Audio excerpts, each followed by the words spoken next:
What's going on, Savannah, Georgia? Welcome to another episode of Let's Read About It Bible Studies. Now, let's be real. Genesis 38 is not the story anyone sees coming. One moment we're following Joseph's journey, and then suddenly the camera cuts to Judah, one of his oldest brothers, and things get a little messy. Judah leaves his family, marries a Canaanite woman, and has 3 sons, Onan, and Shelah. Then he finds a wife for his oldest son, Her name is Tamar. But is wicked. We're not told exactly what he did, but God puts an end to him. He dies.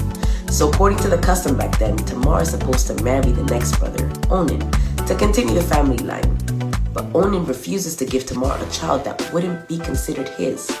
So he uses her, but makes sure she doesn't get pregnant.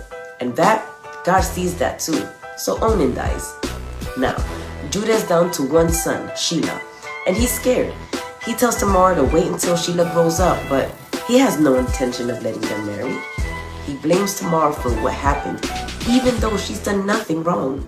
So Tamar, she takes matters into her own hands. She disguises herself, covers her face, and sits by the road where Judah is passing. He doesn't recognize her. He thinks she's a prostitute. And guess what? He sleeps with her. He promised to pay her later, and he leaves his staff and cord as a guarantee. Now, when Judah sends someone with the payment, she's gone. A few months later, he hears Tamar is pregnant and he loses it. He says, "Burn her." But then Tamar pulls out the staff and the cord and says, "I'm pregnant by the man who owns these." Suddenly, Judah realizes the truth, and he says something powerful. "She is more righteous than I." This story is uncomfortable. There's sex, deception, and a whole lot of brokenness. But this chapter, it's in the Bible for a reason. And here's why it matters.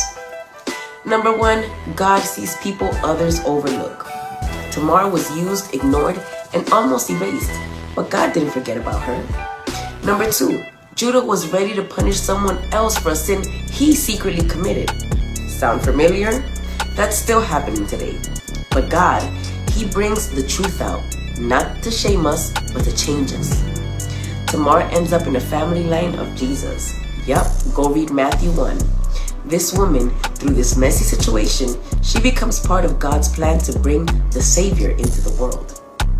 Genesis 38 shows us that God isn't afraid of our mess. He steps right into it. He works through it, and he brings redemption out of the worst parts of our stories.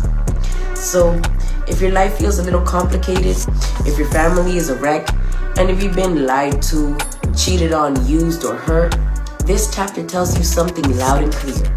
God is not done with you yet. He doesn't just work through the perfect, he works through the willing, through the broken, through the people like Tamar, like Judah, like us. So, if this message helped you see the Bible in a different way, hit that like button and subscribe to our YouTube channel. We're breaking down real stories with real truth, and we'd love to have you be a part of this journey. I'll see you on the next one. I love you, and have a blessed rest of your week. What's going on, guys? It's the Godmother. Make sure you like this video, share it, and stay tuned for our next Bible study. Subscribe to our YouTube channel, Cordero Ministry, and we'll see you next week. Have a good one. Bye.